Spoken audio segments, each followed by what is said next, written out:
Fire chiefs defend their controversial stay-put advice to Grenfell Tower victims, claiming it would have saved lives if flammable cladding wasn't installed.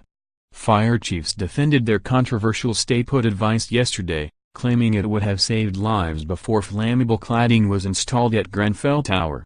The London Fire Brigade said the Grenfell Tower Inquiry should consider whether immediate evacuation was feasible given the tower had only one staircase, no fire alarm and no system for giving an evacuation alert. The speed and spread of the fire posed an unprecedented set of challenges never seen by modern firefighters, it said. The 700 firefighters tackling the blaze were likely to have faced difficult choices about whether to advise residents to stay in their flats with relatively clean air or urge them to escape via hazardous and toxic conditions, the brigade added. On the night of the inferno, terrified residents were instructed to stay in their flats by the London Fire Brigade, LFB, even as flames spread to the top of the 24-story building in just 12 minutes. Fire safety expert Dr. Barbara Lane said the advice was already questionable within 21 minutes of the first 999 call at 12:54 am. By 1:26 am it was redundant as the inferno raged out of control. Despite this, the policy was not formally abandoned until 2:47 am, almost 2 hours after the fire started.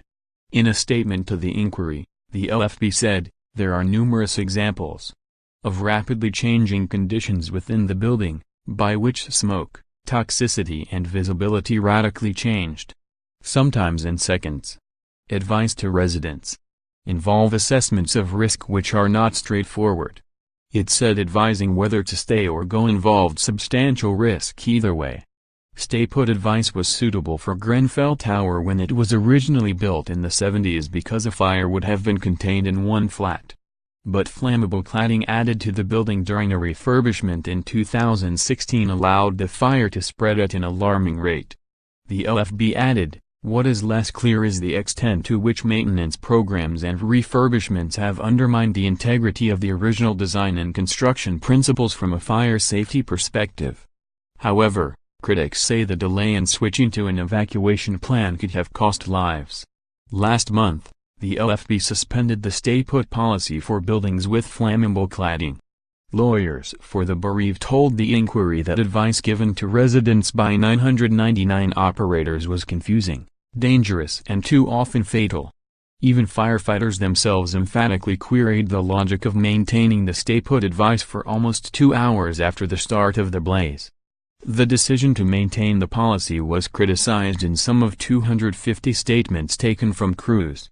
Survivor Marshall Gomez said delays in getting his family to safety cost the life of his unborn child. Danny Friedman QC, representing almost 300 survivors and relatives, said, "This was not a fire to tell people to stay put in." The response failed to realize quickly enough that this was a fire that could not be fought and required an evacuation that could not be delayed. He said the LFB then sent too many firemen and equipment inside the tower's narrow stairwell, the only escape route, meaning it became impassable. Mr. Friedman said firefighters' statements revealed a lack of experience or training for a fire of such magnitude and significant communication problems that amounted to systemic failure.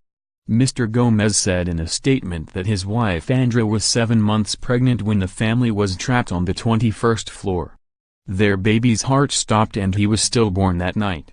He added, "I have nothing but praise for the firefighters who rushed into that tower and risked their lives to save people like us. However, those in charge are a different issue for me." Someone was clearly telling fire brigade operators to tell us firefighters were coming to rescue us. "The delay in telling us to evacuate nearly killed us and did kill my baby son. I have no doubt of that." Kensington and Chelsea Council, which owned the tower, was warned by London Fire Brigade 2 months before the inferno that the new cladding might not meet building regulations. But Mr. Friedman said the council did not change its fire safety policy or recognize any risk posed by cladding. The LFB issued a warning to all London councils about the risks of external cladding following a fire at a high-rise in 2016. The LFB urged them to review the use of cladding and take action to mitigate the fire risk. Mr. Friedman said, That warning stands as eerily pathetic, but appears to have gone unheeded.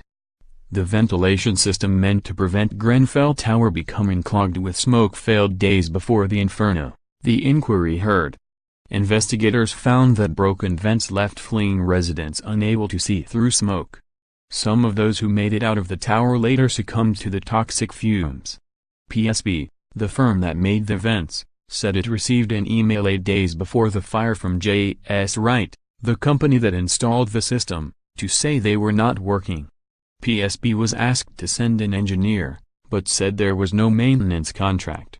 2 days before the fire, it offered to investigate for £2.160, but did not receive a response. It told the inquiry that a maintenance contract comprising of 2 visits a year had already been rejected by J.S. Wright in April 2016. Dr. Barbara Lane, a fire engineer appointed by the inquiry, said the vent system did not pass building regulations. Her report said, had the smoke control system operated correctly and the fire service been able to take control, they might have used the system to sequentially vent smoke from the lobbies on each floor. But PSB boss Martin Booth said it was designed to meet regulations. He said it could only operate on 1 floor at a time, adding, it could not have prevented smoke from fires on multiple floors impacting lobbies and the common stair on multiple levels.